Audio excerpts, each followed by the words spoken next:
Imagine you could step inside the minds of Canada's healthcare leaders, glimpse their greatest fears, strongest drivers, and what makes them tick. Welcome to Healthcare Changemakers, a podcast where we talk to leaders about the joys and challenges of driving change and working with partners to create the safest healthcare system. Welcome to Healthcare Changemakers, a podcast produced by Hurock. I'm Ellen Gardner with Michelle Holden and Philip D'Souza. Today, we're talking with Kathryn Nichol, President and CEO of VHA Home Healthcare. She stepped into the role in early 2021 after several years at VHA working as Vice President Quality, Best Practice, Research, and Education. Our aging population, movement towards a community-based model of care, and the pandemic have put the spotlight on home care like never before. For Kathryn, this has reinforced home care's crucial role in facilitating the flow of people out of hospital so they can return to their homes where they want to be. Her initial desire was to go to medical school, but when that proved too expensive, she happily went to nursing school and worked as a frontline nurse for several years before discovering her passionate interest in research. Having a clinical background in a leadership position, Kathryn says, is valuable, not just for her, but for all healthcare leaders, because it enables them to lead from a place of compassion. Welcome to Healthcare Changemakers, Kathryn. It's great to have you. Thank you, Ellen. It's great to be here. You've been in the CEO role for a year now, and I was looking at your most recent blog, and I really liked your analogy to hiking, that, you're very concentrated on watching the ground and watching for rocks and sticks, but you also want to keep your eye on the sky and the tree line. So how does it feel to be, a year in? So it feels good, for sure, to have a year under my belt, but it's also a little surprising at how fast the year went. It feels like yesterday, honestly, that I got the news that I was a successful candidate and starting in the role with the team. So it's gone by really quick, but it's also been really exciting. Starting a new role like this, there is a bit of time to get your legs underneath you, but honestly, not that much time. So, jumping right into understanding, what's happening, what are the implications for home care, where are the opportunities to contribute, and what tables do we need to be at to make sure that home care is the best it can be, going forward was my top priority, probably right from the get-go. So it's been busy, surprisingly short, yet exciting. The pandemic it continues to ebb and flow, and it's almost become such a normal part of our lives at this point. I want to ask you how people in home care are feeling, and, is there a sense that the worst has passed? We're now, pretty used to the new processes and what we need to do to protect ourselves. And I think that there certainly is hope that this new normal, if I can steal, a word that's used way too much, this new normal, we can work in this new normal. We can do it safely. We can continue to provide great home care. Certainly gives people hope. And then also there's a ton of pride. I have to say there is a ton of pride because home care never stopped for a moment, not for a second. Talking about essential workers, there was no question that home care workers were essential workers and that they needed to be out in the community, right from the get-go, right from the moment that we knew that COVID, had traveled overseas, had hit the US first, and then had hit Canada. And then, of course, we had a period of time before we then went into lockdown in mid-March, and pretty much everything changed. The team never stopped. And many aspects of the health and community sector didn't stop, but certainly home care didn't. Would you say that things have changed in any kind of permanent way for VHA home care workers? Well, I think one of the most remarkable changes, if you think about day-to-day life as somebody providing home care in Ontario, is the personal protective equipment and the attention to infection prevention and control practices is part of home care like it never was before. So certainly our home care workers wore gloves. regularly. That was a part of regular practice, of course, dealing with looking after folks and providing personal services like bathing and toileting and feeding, etc. And hand hygiene, of course, was part of our practice. But using facial protective equipment, so using surgical masks and N95 respirators, face shields were definitely not part of the practice. And I think that has been a significant change, because it's not only about wearing it and wearing it properly, it's also about supplying it to a mobile workforce and carrying it around with you in a safe way, so that when you put it on, it's in good shape and it's going to work for you. So there were so many different pieces to figure out for the team. I think that that's something that's really, really remarkable, sort of an on the ground significant change. There's a couple of other really important changes, though, that I think are worth flagging. And one is the view of this: how safe is home care? How safe is it to receive home care in a pandemic? And in the very beginning, there was a lot of concern that home care workers were carrying were infectious. And I hate this word, but they were vectors of disease. It was terrible. We had some pretty disheartening incidents when our home care workers arrived at people's homes. But what happened over time with the lack of transmission, the lack of burden of illness to clients and families from workers in our sector, as that became well known, what happened was there was this realization that actually home care is a very, very safe way to provide care in a pandemic. It's much safer than providing care within an institution where there's many, many more people involved, and you have to be closer together. So that I think was a remarkable change for our sector. And then I think the last thing is really just the value of home care to a healthy, publicly funded healthcare system. The role that our team has to play in making sure that hallway medicine and alternate level of care burden and emergency department crowding and really just flow out of hospital. That our role is to facilitate flow out of hospital, and so people can return to their homes where they want to be, and where they can provide sort of the rest of their healthcare if needed, is really became emphasized over the pandemic. And I think that's helped us. That's absolutely helped us, in our quest for some of the investments that we know we need in the sector. One of the things we really admire, Kathryn, that you did early on in your CEO journey was, talking openly with staff and asking them, what they want you to know. And one person told you that they felt that leadership sometimes was missing the focus on the workers. And the implication was that you're not listening enough. Was that a shock to you? What did you think when you heard that? Was it a shock? Well, you never want to hear that there's a problem, but honestly, it was a gift, because there's, of course, problems. There's always going to be areas to improve. And I think that the candor that in which this PSW shared her experience was actually reassuring, that she felt safe enough to be able to say that to the new CEO. What does that tell you about the culture of an organization? I had worked at VHA previously, so I had some insight into the culture of the organization, which is sort of why I was keen to throw my hat in the ring for this position. But that was a true testament to the culture of the organization. And she's right. The interesting thing about home care is that there are really two very important functions. One is coordination and scheduling. So, putting the visit in people's calendars and getting it organized. And then the other is actually going out and providing the care. And the two really important frontline functions are done by two very different types of people. One is done by, coordinators and people with administrative know-how, and the other is done by clinical folks, PSWs, nurses, rehab therapists. And I think that this PSW used the language that the sometimes the head of the organization is not connected to the body. And she's meaning that the head, the scheduling and the coordination is not connected to the actual service and care delivery.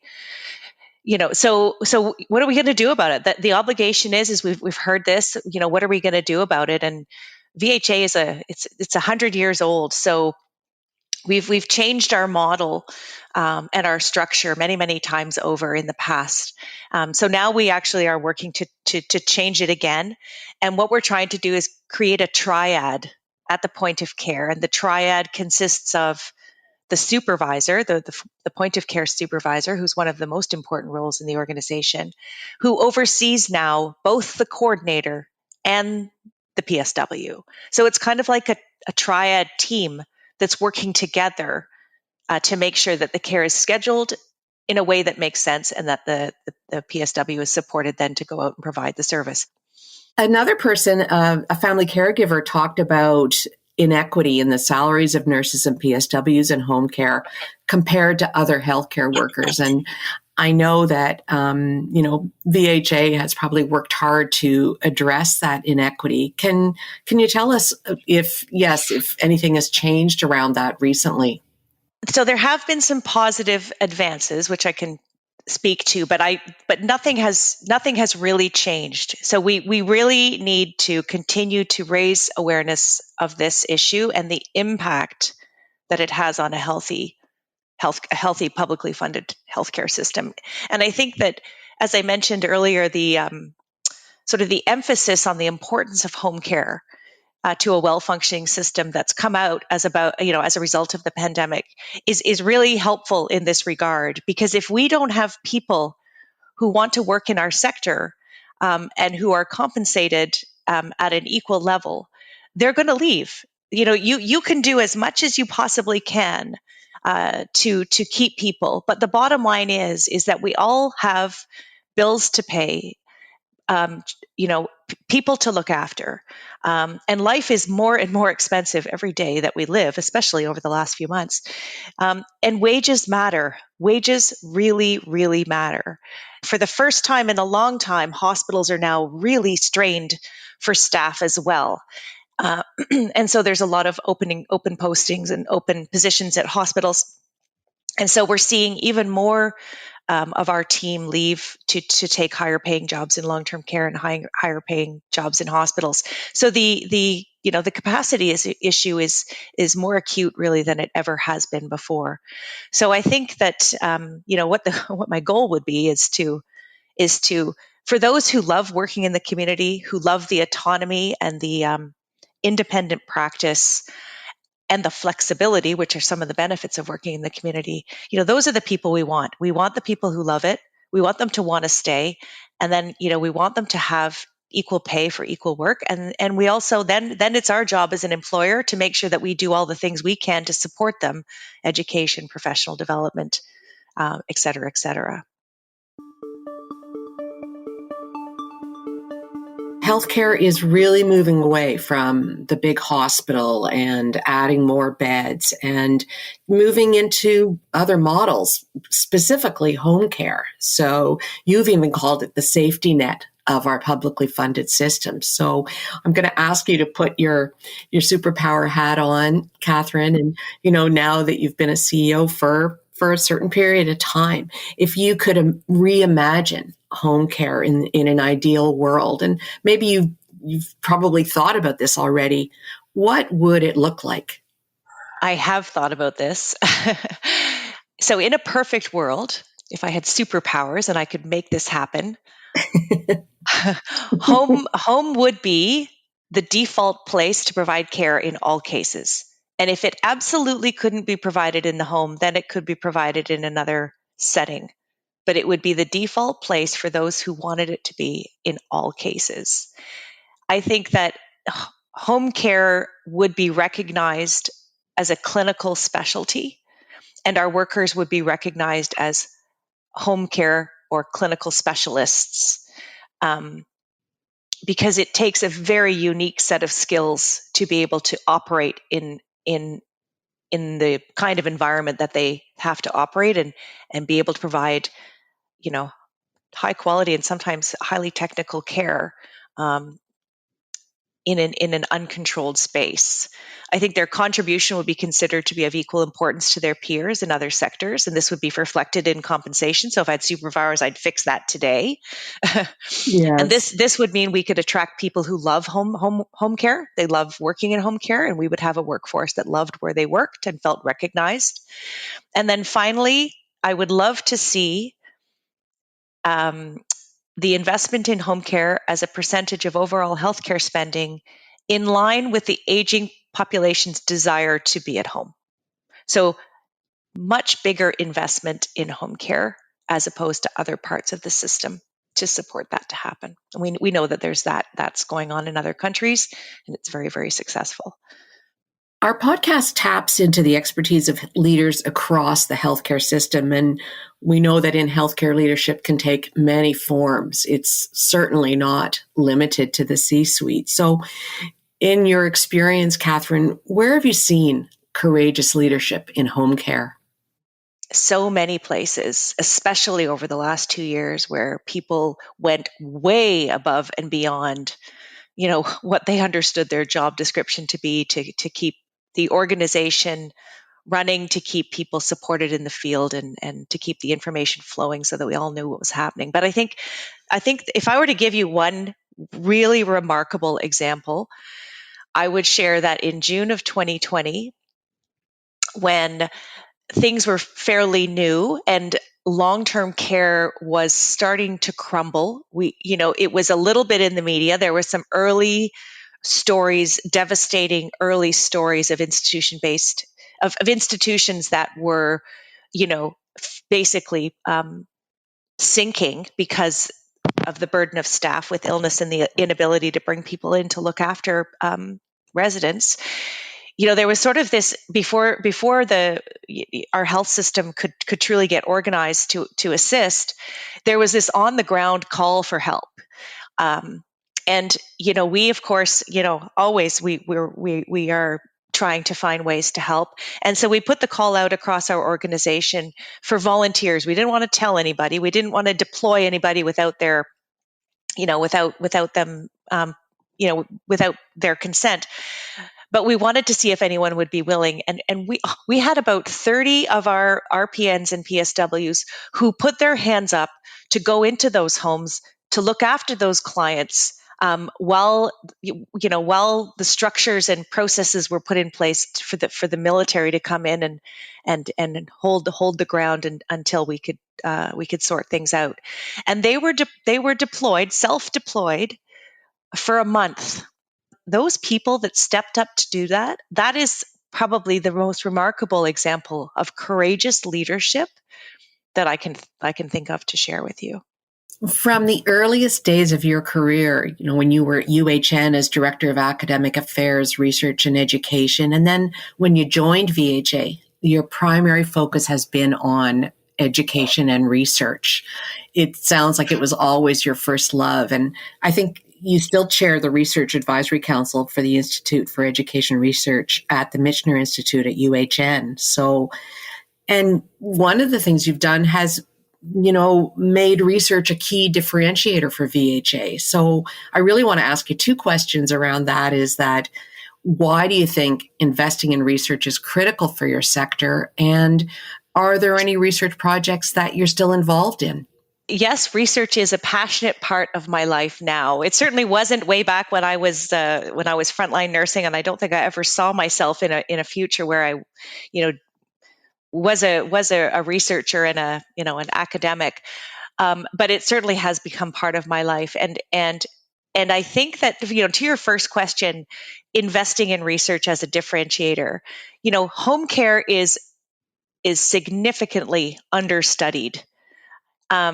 Yet it's an incredibly important part of our health system, and we our mantra in the province is evidence-based medicine, evidence-based healthcare.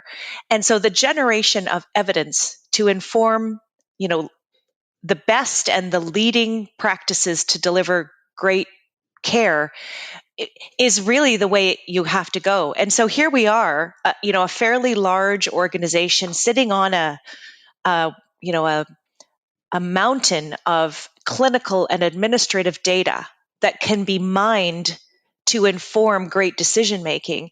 I really feel like it's our obligation, to make sure that that happens, so that the evidence is generated, so that changes can be evidence-based and successful. I also think that it's incredibly important for an organization like VHA, um, to elevate, I sort of elevate its status within the health system. We see hospitals affiliated with universities. We see medical practitioners and physicians, having a key part of their role being teaching and research.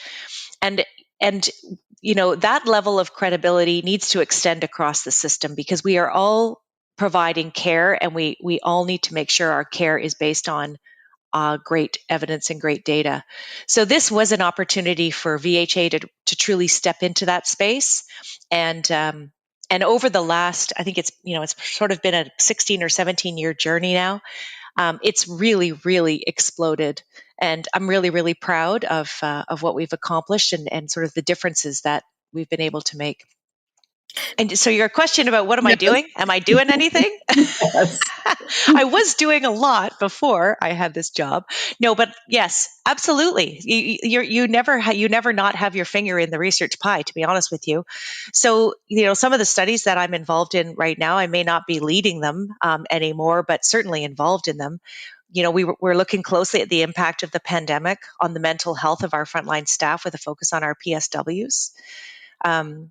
We're looking at the new use of facial protective equipment by frontline home care workers, and what is the experience of that, and what are the opportunities to increase the use. What are the drivers of increased use? We need to understand that. We understand that clearly in hospitals. We have no idea about that in home care. And then finally, probably one of the most exciting pieces that we're involved in right now is an economic analysis, where we are trying to outline how the home care PSW shortage could be mitigated through investments to equalize pay between home care and long-term care, and how these investments would result in substantial government cost savings anyway. If even with the investment to achieve wage parity between the two sectors, the analysis is showing that there would still be significant government savings as a result, because we'd be retaining staff and moving people out of hospital quickly. So, even just putting that, doing that analysis in a rigorous and credible way, and getting it published in a professional journal that's widely read by the health community is I think a really important thing to do, and an obligation of ours. Hi, Kathryn. It's Michelle here. Thank you so much for all of that. I love how you keep a focus on people, but also on the future and business innovation. I just wanted to step back for a minute and ask you, can you have a background in nursing, kind of why you got into healthcare in the first place? Yeah, I wanted to go to medical school, to be honest with you. When you work in the health system, it's really, really good work. And at the end of the day, you could be exhausted and frustrated. But underneath all that, you feel really, really good about your contribution. And I think that's the draw for me to the clinical world.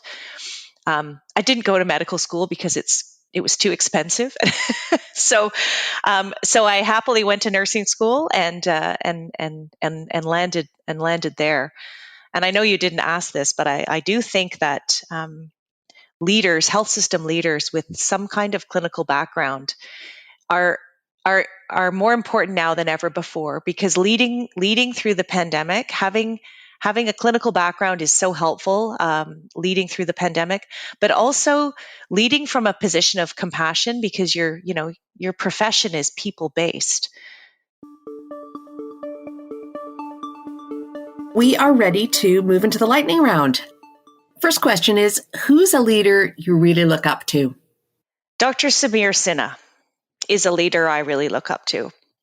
I'm sure you're familiar with who he is. I think. Oh, yes. Yeah. He speaks from the heart. He is courageous, knowledgeable, people-centered,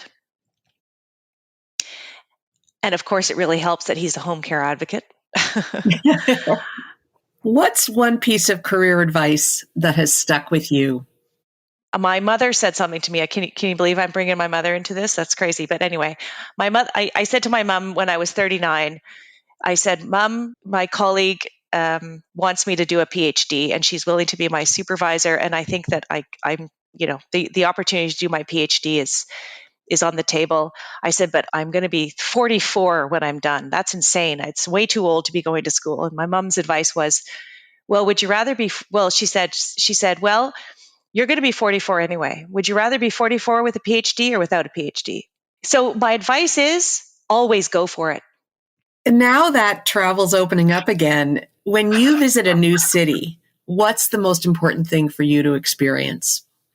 The subway, the transit system. I just had the pleasure of being in New York, for a weekend getaway. And we spent so much time on the subway. And honestly, if you're going to get the feel of a city, you got to go into the public transit system and check it out. So that was, I don't know. I would probably also go to like a small patio restaurant that serves craft beer and see what was going on there. What are you reading now? One of the books that I reread recently, actually, I read it before, but I reread it recently, was by Whitney Johnson, and it's called Disrupt Yourself. And I don't know if you guys have read it, but she talks about the S curve of life and how when you move from being in a very comfortable place to something new where there's learning involved and there's challenge involved, you're basically jumping from the top of the S curve to the bottom. And if you think about an S, like the shape of the S, what happens is you jump onto the bottom of the curve and you have no idea what you don't know. So you're kind of at a plateau. And then all of a sudden you realize there's so much that I don't know. And then you start up that incredibly tall part of the curve, and you're in an intense phase of learning. But then of course you get to the top and you plateau, and the learning goes down. And so her comment is when you find yourself at the top of the S, that's when you think it's time to disrupt yourself. You got to jump to your next curve. When you need a creative or energy boost, what do you do? I play tons of ice hockey, and I feel like ice hockey is the only time in my life when I'm living fully in the moment and not thinking about the future. Because in a sport like that, if you're not thinking about right now, you're gonna fall and hurt yourself or look like an idiot. So if I can get out of my sort of the swirl of always having to think about, what do we need to do next at work? What do I need to do next at home? Who haven't I called back? When was the last time I talked to my adult children, and, all those things. If I can get myself into a position where I'm fully in the moment, when I'm done, I am in a completely different headspace. And that's probably when I'm most creative, is afterwards. What are you looking forward to in the year ahead? The summer. the summer. So I think that the year ahead, so I'm really, really looking forward to landing our business growth strategy and having it be part of our annual planning cycle for 2023. And we'll be looking at 2023 to 2025. And I think that, really collectively setting our priorities. And when I say collectively, I mean with members of the senior team and with our board, collectively setting where are we going to focus and then getting down to work and making those things happen. That is exciting. But I'm also a great outdoors enthusiast, and I love this time of year because it means that summer is all in front of us here in Canada, and the opportunities abound to get outside, play sports, go for walks, sit on patios, take my dog out. I love all that stuff, and I'm really excited to have that happen. Really want to thank you, Kathryn, for just a wonderful conversation. And we wish you all the best. And yes, hopefully you will get to enjoy the summer really soon. Oh, thank you, Ellen, and it's been a fun interview. Thank you. You have just been listening to our interview with Kathryn Nichol, President and CEO of VHA Home Healthcare. For more information about HEROC and to listen to past episodes of Healthcare Changemakers, go to our website, heroc.com. Thank you for listening. Thank you for listening. You can hear more episodes of Healthcare Changemakers on our website, heroc.com, and on your favorite podcasting apps. If you like what you hear, please rate us or post a review. Healthcare Changemakers is recorded by HEROC's communications and marketing team and produced by Podfly Productions. Follow us on Twitter at HEROC Group or email us at communications@heroc.com. We'd love to hear from you.